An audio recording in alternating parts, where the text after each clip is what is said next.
Hello बच्चों, सुहाना free classes में आप सभी का बहुत बहुत स्वागत है। तो आज आप सभी को हमारी तरफ से नमस्कार। और देखिए बच्चों, मैंने जैसे आपसे कहा था कि मैं कुछ कलाकार को और कुछ जैसे टॉपिक वाइज चलाऊंगी क्लासे। तो 2 दिन कलाकार की चलेंगी, सुबह और शाम दोनों मिला के। सुबह में जो है इनकी विस्तृत जानकारी होगी, साथ शाम को इनका वन लाइनर प्रश्न करवाएंगे। ये जो कलाकार मैंने लिया है, और साथ में एक दिन गुफा, एक दिन शैली, और दूसरे दिन प्लस उसका वेस्टर्न आर्ट। तो इतने क्लासें मेरी चलेंगी अब नियम से आपके लिए। तो देखिए ये कौन से हैं। आज मैंने लिया है एक चित्रकार, बहुत ही प्रसिद्ध चित्रकार है जिनका नाम है के वेंकटप्पा। के वेंकटप्पा क्या है? के वेंकटप्पा है। ये बहुत ही प्रसिद्ध कलाकार है। इनका आज हम जीवन परिचय, साथ में इनके जीवन में क्या क्या घटित हुआ है, साथ में कहाँ शिक्षा प्राप्त की है, कौन इनके गुरु हैं, और साथ में इन्होंने क्या चित्र बनाए हैं, सारी विस्तृत जानकारी हम आपको विस्तृत जानकारी प्रदान करवाएंगे। किसकी? वेंकटप्पा की। तो अब हम वेंकटप्पा को, आप देखिए कितने ही जो है अच्छी प्रवृत्ति की व्यक्ति, इनके चेहरे से लग रहा है कि सादे एकदम स्वभाव के हैं और सच्चे। तो वेंकटप्पा को देखिए, हम आप आगे बढ़ते हैं बच्चों। तो देखिए ये प्रश्न आपका है कि वेंकटप्पा, थोड़ा सा इसको जूम करेंगे तब आपको चित्र इनका सभी चीजें क्लियर दिखे। केक वेंकटप्पा का जन्म दिखा रहा है 1886 और मृत्यु कब हुई है? 1965। तो 1886 1882 में आपके नंदलाल, कहीं कहीं 81 रहता है नंदलाल बोस का। तो इनसे कितने, लगभग अगर 82 से हुआ तो लगभग 40 साल, और इससे हुआ तो लगभग 5 साल हो जाएंगे इनसे छोटे, और ये नंदलाल आपके बड़े हो जाएंगे। तो बाकी ये जब इनकी मृत्यु हुई है 65 में, तब आपके असित कुमार हलदर का 64 में हुआ, 90 में उनका जन्म हुआ था। असित कुमार हलदर का 1890 में जन्म हुआ था, यही ना। और छितिननाथ का बता दिए थे 91 में, और 75 छितिननाथ मजूमदार का। तो देखिए पीछे की चीजें मैं रिपीट इसलिए कर रही हूँ कि जन्म जो है आपका सबको पीछे का भी याद हो जाएगा। देखिए जन्म एवं परिवार इनका कैसी स्थिति। रविन्द्रनाथ के प्रमुख शिष्यों में रहे वेंकटप्पा का जन्म 28 जून 1886 ईस्वी मैसूर के एक पारस्परिक क्या है पारस्परिक चित्रकार परिवार में हुआ, जो सोने की बत्ती क्या था, सोने की बत्ती के प्रयोग की पारंपरिक शैली में प्रख्यात था। क्या? सोने की बत्ती का प्रयोग करने में सबसे पारस्परिक शैली में विख्यात था इनका परिवार। उनका कार्य ऐसा था कि ये कार्य वो करता था, सोने की बत्ती बनाने के प्रयोग का पारस्परिक शैली में प्रख्यात था। अब वेंकटप्पा के पिता मैसूर राज दरबार के दरबारी चित्रकार के पद पर कार्यरत थे। कहाँ के? मैसूर राज दरबार के दरबारी चित्रकार के पद पे। तो इनके पिता भी चित्रकार थे, तभी तो कह रहा है मैसूर के राज दरबार के दरबारी चित्रकार के पद पर कार्यरत थे। अब बालकाल से ही उन्हें चित्रकला की शिक्षा दी गई, क्योंकि उनके पिता भी चित्रकार थे, और साथ साथ में अपने पिता को भी इसमें सहायता प्रदान करते थे। जब ये चित्रकारी भी करते थे, तो जब बच्चा उनके साथ कार्य करेगा तो उसमें सहयोग भी होगा, तो सहायता प्रदान तो कर रहे हैं ना। जो किस राधा बारीमाल फोर के महल में कार्यरत थे। कहाँ? राजा बारीमाल फोर के महल में कार्यरत थे। कौन? इनके पिताजी, जो किस राजा बारीमाल के फोर के महल में। जैसे राजाओं के पास नहीं, जैसे चंद्रगुप्त द्वितीय होती है तो ये राजा बारीमाल फोर है, कोई प्रथम हो गया तो ये फोर के महल में कार्यरत थे। तो शिक्षा देखिए इनकी कब हुई है? 1902 से 1908। देखिए 1902 में आपके गिल हार्डी से अवनी बाबू ने शिक्षा ग्रहण की थी, ते भी 1902 में इनकी शिक्षा शुरू हुई है, और तक अपने मैसूर के राजकीय औद्योगिक विद्यालय में कला शिक्षा ग्रहण की। कहाँ? मैसूर के राजकीय, जहाँ उनका जन्म हुआ है बच्चों, वहीं के ही राजकीय औद्योगिक विद्यालय में उन्होंने शिक्षा ग्रहण की। सन 1909 से 1916 ईस्वी में मैसूर के राजमहल में के प्रोत्साहन पर अपने government college of and craft Kolkata के उच्च शिक्षा ली। शुरू में तो ये मैसूर में अपना जो है जैसे बालक नहीं करते हैं, शुरुआती शिक्षा जैसे कोई बालक लेता है, जैसे प्राइमरी वाला जो है से लेकर जूनियर तक, हाई स्कूल तक, तो वहाँ तक की थी। बाकी जहाँ उच्च वाली शिक्षा थी, जैसे बीए हुआ, बीएससी हुआ, ये सब जो है डिग्री जो उच्च शिक्षा थी, वो इन्होंने कहाँ से लिए? कोलकाता एंड क्राफ्ट से, गवर्नमेंट कॉलेज से। तो देखिए यहाँ यहाँ अवनी बाबू ठाकुर के शिष्यत्व में वेंकटप्पा।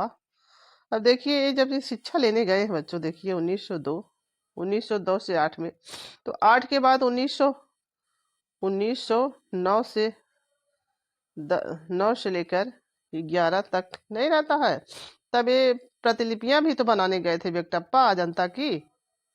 किसके साथ? आपके असित हलदार के साथ न थे, नंदलाल बोस भी थे वहाँ पे।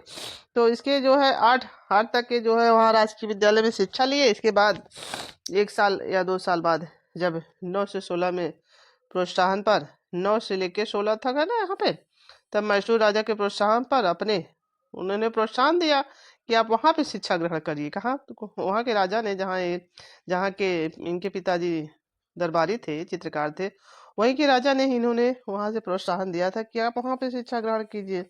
इसे नहीं कोई कहता है कि आप वहाँ पे विद्यालय पे पढ़िए, वहाँ का विद्यालय अच्छा, तो उनके प्रोत्साहन पे गए थे वहाँ पे। तो देखिए वहाँ के, यहाँ अवनी ठाकुर के शिष्यत्व में उनके शिष्य है ने अवनी बाबू के वेंकटप्पा ने कुशलता पूर्वक कला अध्ययन किया। क्योंकि देखिए अवनी बाबू जब जब 1905 में तो वहाँ के कलकत्ता के प्रिंसिपल अध्यक्ष रहे हैं, तो उन्हीं के शिष्यत्व में शिक्षा ग्रहण करेंगे। तो 9 में आए हैं तो वो तो वहाँ पे पहले से ही रहे होंगे वहाँ पे ना। तो इस तरह से चीजें आप जोड़ के रखिए कि जैसे मैंने जैसे कह दिया कि 5 में आए तो 9 से 16 तक के मैसूर राजा के प्रोत्साहन पे वहाँ गए थे, तो वहाँ पहले से वहाँ पर थे। तो यहाँ पर नंदलाल बोस भी वहीं उनके सहपाठी रहे। एक प्रश्न पूछा जाता है कि ये इनके कला शिक्षा के दौरान उनका सहपाठी कौन था? तो नंदलाल बोस से। सन 1910 ईस्वी में देखिए यही दिया, लेडी हैरिंगम के साथ अजंता के गुफा चित्रों की अनुकृतियां की थी। कब? 1910। 1909 से 11 भी रहता वहाँ पे। अब चित्रण इन्होंने क्या क्या किया? सन 1913 में वेंकटप्पा का पर्सी ब्राउन तथा गगनेन्द्र नाथ ठाकुर के साथ। किसके साथ? पर्सी ब्राउन ने जो है गगनेन्द्र नाथ ठाकुर जो घनवादी कलाकार, उनके साथ उत्तराखंड की यात्रा पर गए। कब गए थे? जब वहां पे अजंता की प्रतिलिपियां तैयार कर लिए थे उसके बाद। तब ये पर्सी ब्राउन उन तो वहां थे नहीं बच्चों, गगनेन्द्र नाथ टैगोर भी नहीं थे, तब इनके साथ थे। कहाँ गए? उत्तराखंड की यात्रा पर चले गए।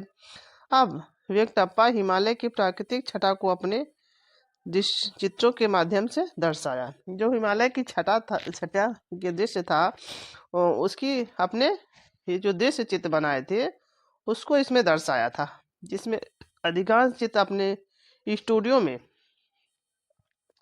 एक प्रश्न आता है कि कौन सा ऐसा चित्रकार था जो अपने स्टूडियो में बैठ के चित्र बनाता था? तो यही थे, जिन्हें अधिकांश चित्र अपने स्टूडियो में बैठकर स्मृति एवं कल्पना से यथार्थ रूप में बनाए। जैसे जो अपने स्टूडियो में बैठते थे तो एकाग्र मन से, वहाँ इनकी स्मृति एकदम एकाग्र रहती थी। कोई आदमी बैठ के बनाएगा कोई चित्र एकदम शांत भाव से, तो एकदम यथार्थ रूप से बनाते थे।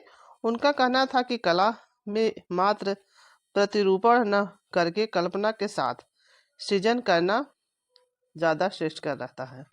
जैसे जब आपके देखिए सबके अलग अलग वक्तव्य है। जैसे इनका ये वक्तव्य है, कला में मात्र प्रतिरूपण न करके कल्पना के साथ सृजन करना ज्यादा श्रेष्ठ कर है। तो इनका है। तो एक देखिए है जो अमृता शेरगिल का, मैं सबका वक्तव्य थोड़ा थोड़ा बताऊंगी। अमृता शेरगिल ने कहा है कि यहाँ के जो भारतीय हैं कला को समझने का ढोंग करते हैं, बाकी असली भारतीय जो यहाँ कला के समझने का ढोंग करते हैं, बाकी असली कला को तो यही अमृता शेरगिल ही समझ पाई थी। ठीक है, ये कला को क्या कहती थी? ये कला की कला को पूजती थी, कला को पूजती थी। ठीक है, इनका वक्तव्य था।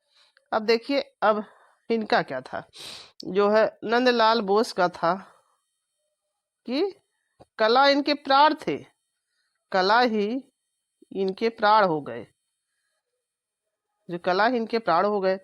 तो देखिए आप ये राम किंकर बैज ने क्या कह दिया कि अगर कोई व्यक्ति कोई चित्र बना रहा है कोई मूर्ति बना रहा, अगर उसके प्रति उसमें वो भाव नहीं है तो कला तो बनाएगा, लेकिन उसके मन में क्या विराजमान रहेगा?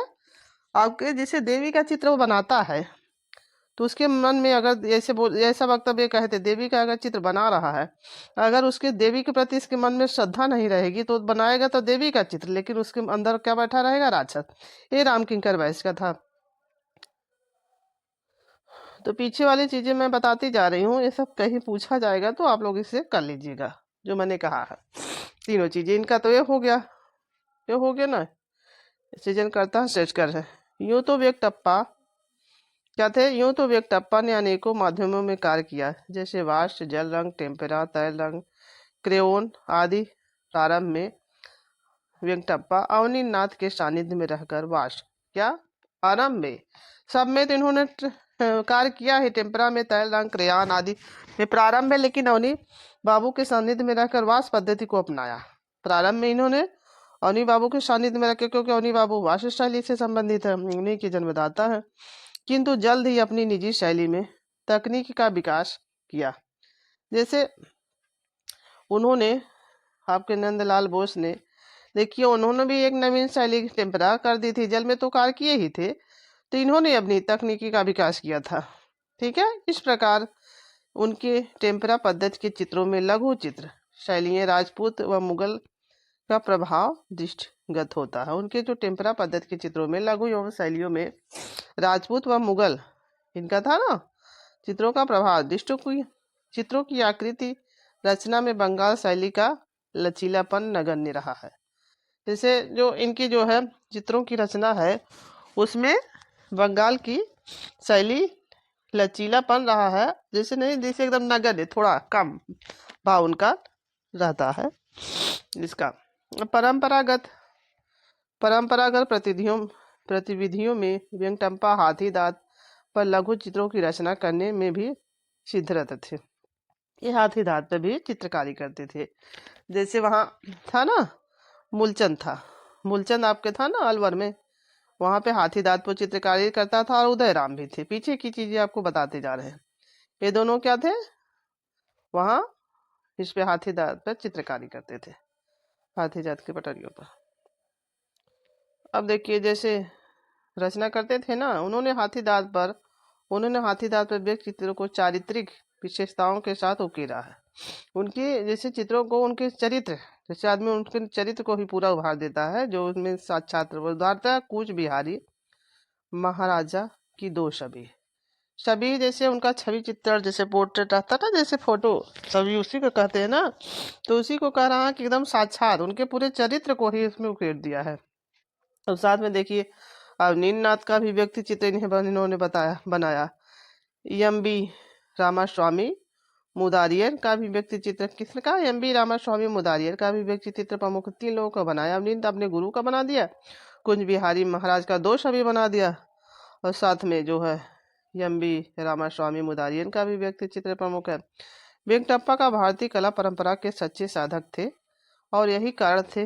वो तो आपने देखा ही था कि वो परंपरावादी लग ही रहे थे, उनके वेशभूषा और उनकी भाव मुद्रा ही ऐसी दिख रही थी को जो परंपरावादी सच्चे साधक दिखाई दे रहे थे। उनका फोटो आपको मैंने इसीलिए दिखाया है कि उनके जैसे कोई कलाकार का बच्चों फोटो जब देखते हैं तो उनकी सारी चीजें आपको, जैसे उसका किसी व्यक्ति का आप देखिए, किसी व्यक्ति का आप चेहरा देख लेते हैं तो उसके चरित्र को भाव जाते हैं कि नहीं, कि वो कैसे चरित्र का होगा। तो जैसे आप कोई कलाकार का आपने फोटो देखा, तो आप जब उनका चित्र, जैसे कोई चित्र शैली हुआ या कोई चित्र हुआ, तो आपको फट से वहाँ आपका दिमाग जाएगा कि नहीं, वहाँ मैंने देखा था, वो कलाकार थे, ये चित्र मैंने देखा था। तो इसीलिए जब कोई व्यक्ति को आप देखते हैं तो वैसे ही उनकी सारी चीजें आपको आराम से याद हो जाएंगी। उनको चित्रों के विषय भी प्रायः पुराण और प्राचीन आख्यानों पर आधारित थे, जैसे रामायण, राम सीता के चित्र, महाभारत आदि। इन्होंने जैसे आपके क्षितिन नाथ जो थे वैष्णव भक्त थे, तो जैसे वो बनाए थे पालित मृग बनाए थे ना, ये उनका बहुत फेमस चित्र है। और बाकी है चैतन्य की गृहशाला, सब वही जो है राम से ही संबंधित चित्र उन्होंने बनाया था। बाकी है इन्होंने भी राम सीता के ज्यादा चित्रण किए हैं। आपके वेंकटप्पा ने, जैसे क्षितिनाथ मजूमदार ने, वो तो वैष्णव भक्त थे ही, तो राम से संबंधित चित्र बनाए। देखिए वेंकटप्पा का प्राकृतिक दृश्य के चित्र में भी ये प्राकृतिक दृश्य चित्रों में सबसे सीधे जाते थे। प्राकृतिक चित्रण में रागात्मक संबंध उनकी उनकी बनाई श्रृंखला 1917 से 1934 के मध्य, जैसे उनका जो चित्र बनाते थे बच्चों, एकदम जैसे उसमें राग के संबंध से बनाई श्रृंखला है, जैसे एकदम रागात्मक जो बनाई है वो 1917 से 1934 के मध्य। ऊटी और उनके दूसरे चरण में कोडाई कनाल के दृश्य चित्र हैं। जल रंग में बनाए ऊटी कनाल के दृश्य चित्र जल रंग में बने हुए हैं, जो सर्वश्रेष्ठ चित्र है इनके। जो ऊटी और कोन्याल के चित्र है बनाए हैं इन्होंने, वो सबसे सर्वश्रेष्ठ चित्र है इनके बच्चों। तो देखिए आगे देखते हैं इनका, आगे मैंने चित्र लगाया है जो आप देखेंगे तो एकदम इनका दृश्य जो दृश्य चित्र इन्होंने बनाया है तो आप कहेंगे हाँ कि ये दृश्य चित्र में माहिर थे ही। देखिए इसमें से एक चित्र इनका है, क्या है, लंका दहन। ये देखिए इनका बहुत ही फेमस चित्र है। और देखिए लंका को जला के, इसका मैंने बताया भी था, माध्यम क्या बताया था मैंने, इसीलिए मैं पीछे की श्रृंखला पढ़ा रही हूँ कि हनुमान जी की पूंछ में तैल माध्यम में था ना। और देखिए हनुमान जी की पूंछ में आग लगा दी गई तो तेल ही लगा दिया गया ना। तो ये चीजें मैं जैसे जैसे बता रही हूँ आप दिमाग में सेट करते जाइए।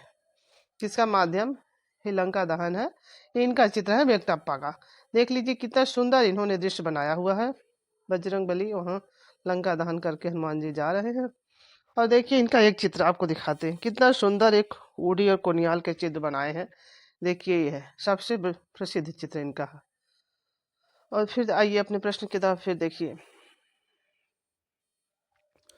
उन्हीं दिनों महात्मा गांधी ने मैसूर की यात्रा की और सौभाग्यवश उन्हें वेंकटप्पा के चित्रों को देखने का अवसर प्राप्त हुआ। वे उनके चित्रों को देखकर उस पर अभिभूत हो गए और उन्होंने अपनी पत्रिका, किसमें,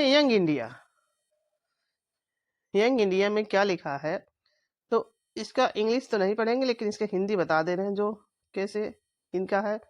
इन्होंने अपने यंग इंडिया में लिखा बच्चों कि इनकी रेखाएं और इनके दृश्य जो बनाए हैं प्रकृति के, उसमें बादलों उदलों का जो अंकन किया है जैसे सुबह शाम, वो एकदम साक्षात जैसे यथार्थ जैसे प्रकृति का चित्र रहता है। जैसे उनकी रेखाएं रंग ऐसे हैं ब्यूटीफुल वंडरफुल हैं कि देखिए कि वो एकदम जैसे जैसे लगता है कि साक्षात जैसे सजीव नहीं रहता है, जैसे एकदम प्राकृतिक चित्र जो वो देखें आगे एकदम सजीव चित्रण कर दिया है उसमें। जैसे प्रकृति का एकदम दृश्य ऐसा दिखा दिया है कि सचमुच जैसे वो जिससे प्रकृति ही हो, समझ रहे हैं। और ऐसा कहा है इन्होंने गांधी जी ने कि कोई ऐसा व्यक्ति नहीं कर सकता है, वो ऐसा ही व्यक्ति करता हो जिसको इसकी पूरी, जिससे प्रकृति का अच्छा ज्ञाता हो, दृश्य कर रहा वही। यही वेंकटप्पा को कह दिया कि यही बहुत ही जानकार और माहिर दृश्य चित्रों में है, जो सारा ये बात सुबह का शाम का सब किए हैं, बादलों का सारा चित्र एकदम यथार्थवादी कर दिए हैं। ये देखिए नहीं लिखा, वेंकटप्पा के दृश्य चित्र पूर्ण रूप से यथार्थवादी नहीं थे। वे अपने स्टूडियो में ही यथार्थवादी नहीं थे लेकिन दृश्य विधान जो है स्टूडियो में ही कार्य करते थे। दृश्य विधान, प्रकाश का प्रभाव, रंगों की छटाओं का प्रपेक्ष तथा अन्य विवरण को मन में ही जांचते रहते थे, एकदम मन में एकदम जांचते रहते थे कि एकदम जैसे उसी तरह दिखाई दे। अब वेंकटप्पा गगनेन्द्र नाथ टैगोर के साथ रहकर भी दार्जिलिंग से हिमालय के दृश्यों को भी, वो सब दार्जिलिंग के चित्र लगी रहे हैं, हिमालय के चित्रों को भी बनाए। लेकिन आपने वेंकटप्पा कभी आधुनिकता शैली को अपनाने में रुचि नहीं दिखाई। जो वहाँ की आधुनिकता शैली थी उसको अपनाने में उन्होंने रुचि नहीं दिखाई। उनके आरंभिक चित्रों में महाराणा प्रताप इनका प्रमुख चित्र है, टीपू सुल्तान है, दमयंती है। देखिए यहाँ दमयंती इनका है, यहाँ दमयंती इनका बच्चों हो गया। तो बाकी आप देखेंगे यहाँ से दमयंती तो राजा रवि वर्मा का इनका दमयंती याद है। और महाशिवरात्रि इनका बहुत प्रमुख चित्र है, इसको मोस्टली पर शिष्यों के साथ बुद्ध और शंकराचार्य आदि प्रमुख है, जो उनकी कल्पनशीलता एवं तकनीकता की कुशलता को दर्शाते हैं। जो सब चित्र बनाए हैं इन्होंने उनकी कल्पनशीलता और कुशलता को दर्शा रहे हैं। 1910 में बनाए उनकी कृतियां, जैसे कौन सी कृति थी, चरत पक्षी। चरत पक्षी जो इनका है दिखा रहे हैं अभी इसको। चरत पक्षी जो है भारत की महत्वपूर्ण कृतियों में जाना जाता है, जो 1910 में जब एक वहाँ कृतियाँ वहाँ अनुकृतियां बना रहे थे उसी समय चरकपक्षी बनाए हैं। जब अजंता की प्रतिलिपियां बना रहे थे तो उसी समय इन्होंने एक बनाया है चरकपक्षी, जो भारत की महत्वपूर्ण कृतियों में गिना जाता है। इसी प्रकार मृत्यु तीसरा, क्या है, मृत्यु तीसरा नामक कृति एवं पशु पक्षी अध्ययन की दृष्टि से सर्वोत्तम उदाहरणों में है। ये तो भारत की चरकपक्षी महत्व कृतियों में गिना जाता है। इसी प्रकार मृत्यु तीसरा जो है पशु पक्षियों का अध्ययन करने का, तो इसके माने पशु पक्षियों का, जैसे आपके पास पंचतंत्र है जो पशु पक्षियों का, तो ये पशु पक्षियों से संबंधित उदाहरण जो है चित्र होगा, नामक कृति है इनकी, तभी ने ऐसा कहा गया उनका संबंध। अब देखिए एक चीज, इनका एक चित्र ये वाला है बच्चों, देखिए वो तो आगे दिखाया दिया। अर्धनारीश्वर, महाशिवरात्रि अर्धनारीश्वर में भी रेखाओं की बारीकियों को की रंग संगति को की उत्कृष्टता है। इसमें रेखाओं की बारीकियों जो उन्होंने महात्मा गांधी ने कहा है यंग इंडिया में अपने, कि इन रेखाओं और रंगों के द्वारा प्रकृति का ऐसा सुंदर सजीव चित्रण करते हैं कि कोई इसमें महारत व्यक्ति ही कर सकता। वही चीज यहाँ देखिए दिया है। इसी प्रकार प्लास्टर में भी मूर्ति बनाने में भी व्यंगटप्पा प्रवृत्त थे। इस प्रकार माध्यम में 3 अवाक्ष सजीवों में मणि नामक बालक, बीड़ा, शेषन्य और रविन्द्रनाथ टैगोर तीनों 3 से बनाए अवाक्ष प्रतिमा बनाए हैं। मणि नामक बालक, बीड़ा, शेषन्य और ये 3 हैं। देखिए 3 सजीवों में कौन कौन सा, मणि नामक बालक हो गया, बीड़ा शेषन्य हो गया, एक ये वाला हो गया और एक ये वाला हो गया, 2 ये वाला, तीसरा 3। तो 3 आवाज से सभी इन्होंने बनाए हैं। जो ये मूर्ति बनाने में प्रवृत्त है और इस माध्यम में 3 आवाज से सभी बनाया है।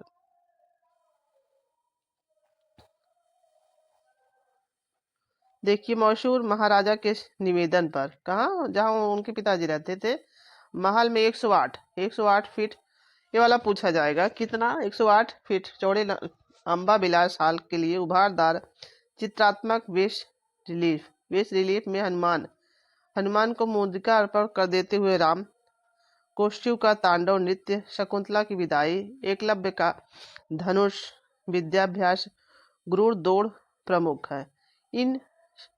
इन ऊर्ध चित्रों में पात्रों को भावात्मक अभिव्यक्ति व सशक्त संयोजन सराहनीय। जैसे ऐसे जो चित्र इन्होंने बनाए हैं, वहाँ के जो भाव हैं, जैसे नहीं रहता एकदम, जैसे वहाँ के भाव एकदम सजीव दिखा दिए हैं। जैसे जो यहाँ जब ये चित्र कोई बनाता है, जैसे कोई मूर्ति रहती है, तो जैसे नहीं लगता कि जैसे वो बोल देगा, ऐसे लगता है एकदम सजीव। वहाँ के भाव एकदम एकदम सराहनीय है इनकी, ऐसा चित्र ही बनाते थे। अब देखिए बी सीतारामैया ने व्यंगटप्पा के संदर्भ में ठीक ही कहा है। क्या कहा है, अब उधर तो उन्होंने कह दिया यंग इंडिया में अपने, कुल मिलाकर व्यंगटरामैया ने क्या कह दिया, कुल मिलाकर वे थे, उन्होंने जो कुछ भी किया वह शक्ति तथा प्रतिष्ठा का परिचायक है और इनसे उनकी समग्र अभिव्यक्ति का भान होता है। कि जैसे कि जो इनका जो संस्कार था, उनकी श्रेष्ठ प्रति और प्रतिभा का, उससे एकदम अभिव्यक्ति का एकदम जैसे नहीं लगता, उसकी अभिव्यक्ति का जो बनाया उसका परिचायक है पूरी जो इनकी रचनाएं हैं। तो देखिए अब देखिए ये चित्र इनका बहुत इंपॉर्टेंट है, इसको देख लीजिए, मैंने इसको लगा दिया है, इसीलिए यहाँ पे चित्र इसलिए लगाए हैं। ये क्या है, रावण एवं जटायु फाइटिंग है ना, रावण एवं जटायु फाइटिंग है, जटायु युद्ध।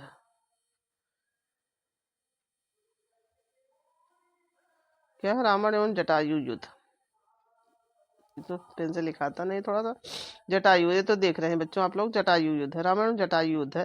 तो देखिए यहाँ सीता माता आपकी लटकी हुई है और ये जो फाइट कर रहा है इसको मार देता है ना, नीचे गिर जाता है जटायु। तो जब सीता माता को ले जा, देख लीजिए यहाँ सब चित्र लगा हुआ है इनका। बाकी ये देखिए ये उड़ी का चित्र बनाए हैं, जो देखिए कितना प्रकृति का कितना अच्छा इन्होंने चित्रण किया, एकदम जैसे लग रहा है एकदम बादल उदलों का नहीं जो उन्होंने किया है यंग इंडिया में, एकदम सजीव चित्रण कर दिया। कोई ऐसा व्यक्ति नहीं कर सकता कि जिसको उस चीज का ज्ञाता रहेगा वही इतना अच्छे बारीकी से सारे कार्यों को कर पाएगा। अब देखिए इनके चित्र संग्रह कहाँ है। वर्तमान में आपकी कृतियां कस्तूरबा भाई लाला भाई संग्रह अहमदाबाद में, मैसूर के महल राजकीय संग्रहालय, बेंगलोर के कार्ल जे खांडावाला संग्रह, कहाँ, इतने देखिए। कस्तूरबाई लाला भाई संग्रह अहमदाबाद में, मैसूर में महल में, राजकीय संग्रहालय बेंगलोर, कॉलेज खंडाला संग्रह, दिकपटिया के राजा संग्रह में। कितने जगह इनका संग्रह है देखिए, टैगोर परिवार के संग्रह में, के रामा राजू टेजरीवाला संग्रह में, राष्ट्रीय आधुनिक कला संग्रह नई दिल्ली में, इंडियन म्यूजियम कोलकाता में, जय रामजेंद्र कला विद्यालय बेंगलोर में। इतने जगह इनका संग्रह है। राष्ट्रीय संग्रहालय में है कस्तूरबा लाला भाई संग्रह में अहमदाबाद, मैसूर महल, राजकीय संग्रहालय बेंगलोर, कालाजी खांडवाला संग्रह में, दिगपटिया राजा संग्रह में, टैगोर परिवार के संग्रह में, वहाँ ना टैगोर के रामाराजू टेजरीवाला संग्रह में, राजकीय आधुनिक कला संग्रहालय नई दिल्ली में, इंडियन म्यूजियम कोलकाता में, जय राजेंद्र कला दीर्घा बेंगलोर में। अब देखिए आगे बढ़े थोड़ा सा, इनका और बचा हुआ बच्चों, इसके बाद इनका खत्म हो जाएगा वेंकटप्पा का। 24 नवंबर सन 1967 ईस्वी में वेंकटप्पा कला दीर्घा की नींव की शुरुआत मुख्यमंत्री कर्नाटक सरकार एवं निज अलिगंपा द्वारा हुई है। यह दीर्घा बेंगलोर म्यूजियम के निकट क्यूबोज पार्क के घेरे में स्थित है। इसे बनने में काफी समय लगा।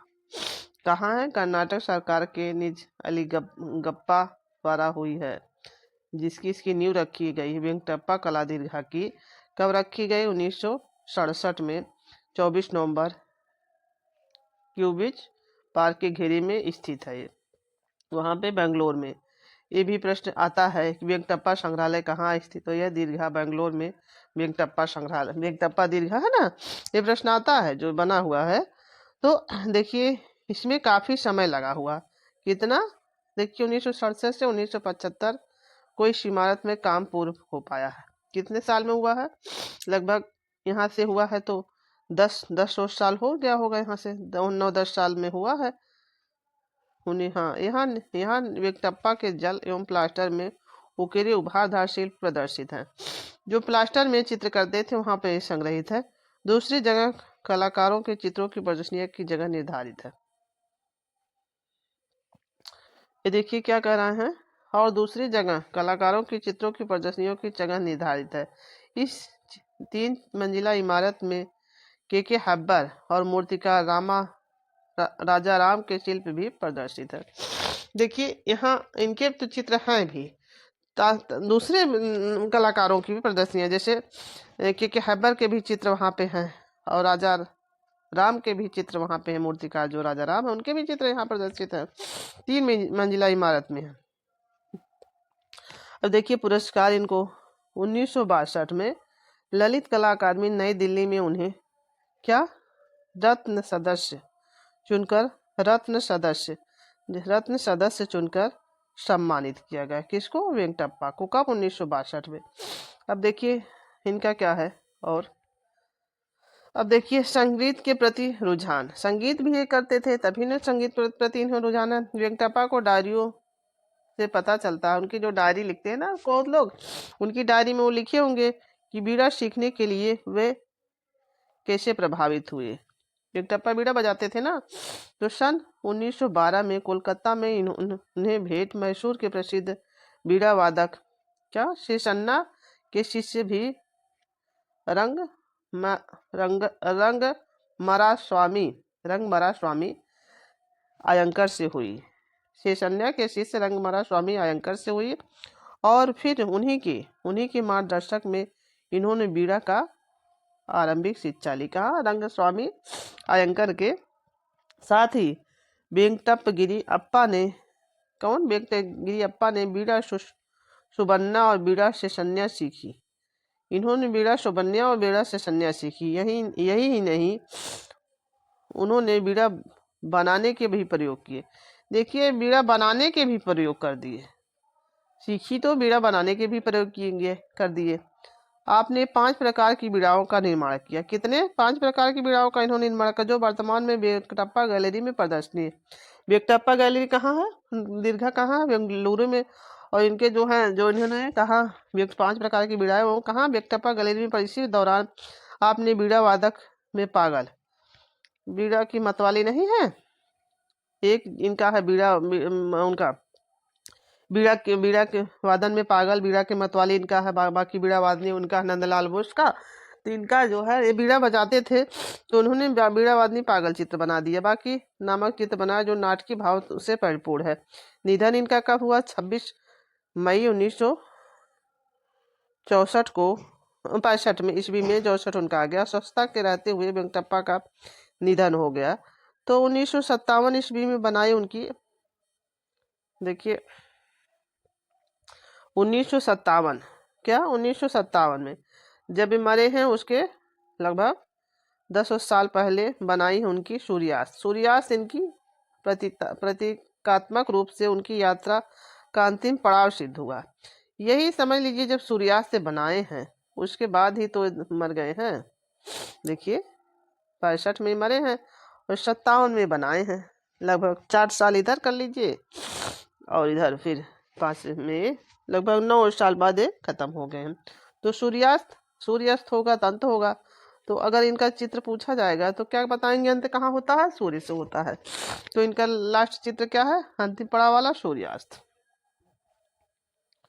देखिए बाकी ये जो है राम सीता का चित्र बनाए हैं तो सीता स्वयंवर, देखिए राम सीता है ना, ये दृढ़ है इनके, जब आए थे इनके शिष्य जब वहाँ शिक्षा ग्रहण करने आए थे तभी इनकी शादी हुई थी ना। ये जो जब वहाँ स्वयंवर हुआ था धनुष तोड़े हैं, सीता स्वयंवर है यहाँ पे।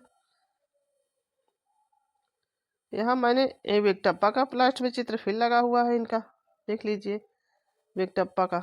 तो आगे देखिए इतने सुंदर सुंदर इन्होंने चित्र बनाए हुए हैं। हम इनकी रेखाएं बाकी यंग इंडिया में जो उन्होंने कह दिया है, ये देखिए लंका दहन, फाइटिंग, जटायु युद्ध था वो।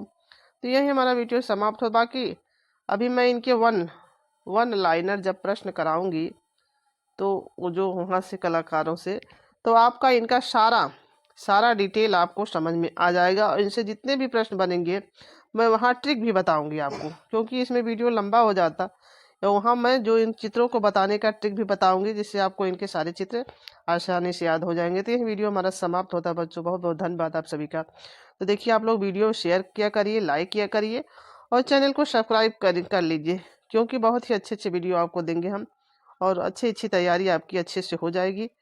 तो आप लोग अपना ध्यान रखिए। धन्यवाद बच्चों।